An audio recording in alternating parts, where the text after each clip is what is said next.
I think what do you feel has been the impact because they are not able to physically come to the premises on the students and your teachers?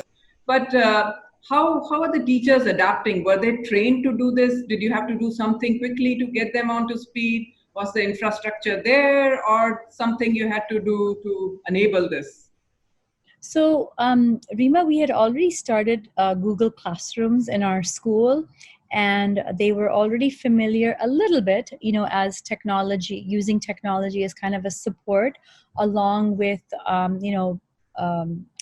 personal training, right, within the school. So when we anticipated this lockdown, probably just beginning of March, when things started kind of getting worse.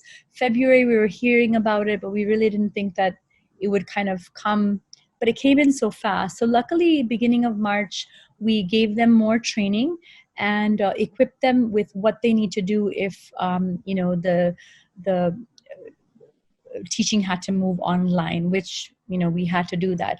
Luckily, we had just finished our term exams, and the kids were off for a 1-week break, and it was like perfect time. As soon as, classes started again, we were ready.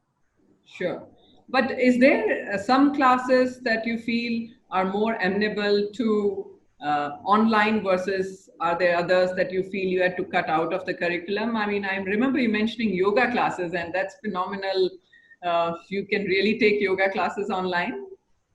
Yes, so what we try to do is we have about 50 co-curricular staff. The sports coaches, the visual and performing arts, physical education teachers. So they've actually, I'm really impressed. I mean, I think technology was a little bit more of a struggle for them, but they've actually proved to do a great job. So sometimes, mindfulness little session, not maybe a full period that you would have in school, but they'll start with that. They'll start off with certain asanas. The physical education teachers are doing posting little challenges, and then the coaches are also posting little football dribbling within the home, kind of like those football exercises back and forth. And the kids are so excited to actually have their parents record them and then share it with the teacher. Oh, that's fantastic. We've had music classes. We've had art challenge, kids turning in their artwork. We've even had a mushaira in one of our classes. So things are still kind of going on, but we're navigating new waters. I think we're tweaking things as we're going on. Sometimes it's not all there in the beginning, but very quickly, everybody is kind of catching up to what needs to be done. That's great to hear. And I'm glad to hear also about this two-way engagement, right? So it's not just teachers delivering the lecture, but as you rightly said, parents are recording and the kids are recording their work and sending it back to the teachers.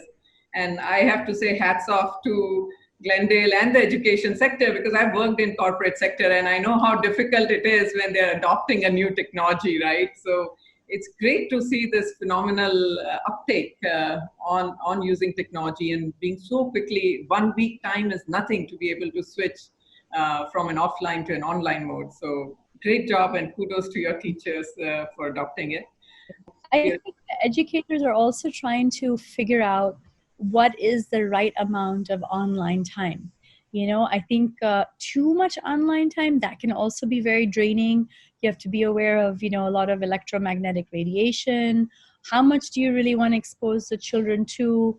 So I've seen, schools, experimenting with different times, like maybe a bigger break or winding up early, interspersing, what we're doing is we're interspersing the CCA in between the academic class. So there's just a little bit of a variety. So it's not just academic, because I don't know. I mean, I don't know if there's any studies done right now where we've been in this situation where how much time can children actually focus? And I'm hearing something like 2.5 to 3 hours. Yes. So then we really kind of have to think that how do you work around that, that attention span?